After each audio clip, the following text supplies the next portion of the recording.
வணக்கம். உங்களை வேதியியல் தமிழிற்கு வரவேற்கிறேன். நம்முடைய கெமிஸ்ட்ரி 24x7 நெடுந்தொடரில் முந்தைய போட்டித் தேர்வு வினாக்களை ஒன்றா பார்த்துக்கிட்டே வர்றோம். அந்த தொடர்ச்சியில் நம்ம இன்னைக்கு என்ன பார்க்க போகிறோம் அப்படின்னா, ஒரு குமடா கிராஸ் கப்ளிங் வினை சார்ந்த ஒரு கேள்வியை பற்றி பார்க்க போகிறோம். அதற்கு முன்னதாக நம்ம சேனலுக்கு யாரும் சப்ஸ்கிரைப் பண்ணாமல் இருந்தீங்கன்னா சப்ஸ்கிரைப் பண்ணுங்க. வாங்க இன்றைய கேள்வியை பார்க்கலாம். இக்கேள்வியானது சிஎஸ்ஐஆர் 2022ஆம் ஆண்டு கேட்கப்பட்ட கேள்வி. இந்த கேள்வியின்படி இந்த சப்ஸ்ட்ரேட் ஃபினைல் மெக்னீசியம் புரோமைடு கூட பெல்லாடியம் டெட்ராகிஸ் முன்னிலையில் வினைபுரியும் பொழுது நமக்கு ஒரு ப்ராடக்ட் வந்து கிடைக்குது. கீழே 4 விடைகள் கொடுத்துருக்காங்க. வாங்க எது சரியான விடைன்னு சொல்லி நம்ம சேர்ந்து பார்க்கலாம். ஸோ உங்களுக்கு இந்த வினையோட கண்டிஷனை பார்த்தோன்னே தெரிஞ்சிருக்கும். இந்த வினையோட கண்டிஷன் என்ன அப்படின்னா, குமடா கிராஸ் கப்ளிங் வினையோட reaction condition. Kumada cross coupling வினை பற்றி நம்ம சேனலில் ஏற்கனவே வந்து விரிவாக வாதிச்சிருக்கோம். அதோட கேட்டலிட்டிக் சைக்கிள், மேக்னஸ்டிக் டீடைல்ஸ், அதைத் தொடர்ந்து வேரியஸ் எக்ஸாம்பிள்ஸ் ஏற்கனவே பார்த்துருக்கோம். யாரும் பார்க்கல அப்படின்னா டிஸ்கிரிப்ஷனில் லிங்க் இருக்குது, பாருங்கள். சரி, குமடா கிராஸ் கப்ளிங் வினைக்கு என்ன தேவை அப்படின்னா, பெல்லாடியம் 0 கேட்டலிசிஸ் வந்து நமக்கு தேவை.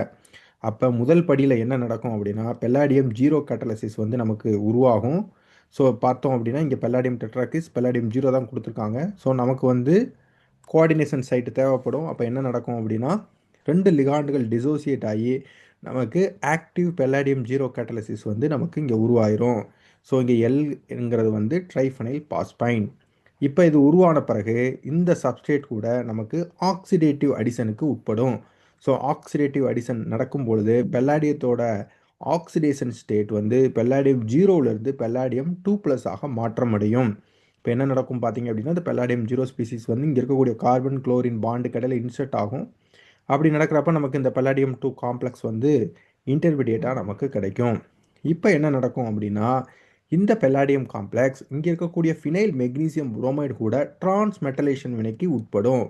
அப்படி டிரான்ஸ்மெட்டலேஷன் வினைக்கு உட்படுறப்ப இங்கே இருக்கக்கூடிய ஃபினைல் குரூப் வந்து இங்கே இருக்கக்கூடிய பெல்லாடியத்துக்கு வந்துடும். அதே வேளையில் குளோரின் வந்து இங்கே மெக்னீசியம் ஆட்டத்து கூட சேர்ந்துடும். அப்படி சேரும்போது நமக்கு இந்த இடைப்பொருள் வந்து கிடைக்கும். இதன் பிறகு என்ன நடக்கும்? டிரான்சிஸ் ஐசோமரைசேஷன் நடக்கும். அதன் பிறகு நமக்கு ரிடக்டிவ் எலிமினேஷன் நடந்துச்சு அப்படின்னா பெல்லாடியம் 0 கேட்டலிசிஸ் வந்து நமக்கு ரீஜெனரேட் ஆகி நமக்கு இந்த அல்கீன் ப்ராடக்ட் வந்து நமக்கு கிடைக்கும். இங்கே நம்ம குறிப்பாக கவனிக்க வேண்டியது அல்கீனோட ஜாமெட்ரி. ஸோ அல்கீனோட ஜாமெட்ரி வந்து ஆக்சிடேட்டிவ் அடிஷன் நடந்த பிறகும், அதே போலவே இந்த டிரான்ஸ்மெட்டலேஷன், டிரான்சிஸ் ஐசோமரைசேஷன் இது போன்றவை நடந்த பிறகும் நமக்கு அல்கீனோட ஜாமெட்ரியில் எந்தவித மாற்றமும் அடையலை. ஸோ நமக்கு கிடைக்கக்கூடிய ப்ராடக்ட் என்ன அப்படின்னு பார்த்தீங்கன்னா, சிஸ் அல்கீன் ப்ராடக்ட் வந்து நமக்கு கிடைக்கிது. சரி, வாங்க நம்ம கேள்விக்கு போகலாம். இது வரைக்கும் நம்ம வாதிச்சோட அடிப்படையில் பார்க்குறப்ப கீழே கொடுத்துருக்கக்கூடிய விடைகளை மிகவும் சரியான விடை ஆப்ஷன் பி தான். உங்களுக்கு இந்த விரிவுரை பிடிச்சிருந்துச்சுன்னா லைக் பண்ணுங்கள், ஷேர் பண்ணுங்கள், கமெண்ட் பண்ணுங்கள். இது போன்ற கேள்விகள் அடிக்கடி வரணும் அப்படின்னா வேதியியல் தமிழுக்கு சப்ஸ்கிரைப் பண்ணுங்கள். மீண்டும் இன்னொரு கேள்வியில் சந்திக்கும் வரை நன்றி நண்பர்களே.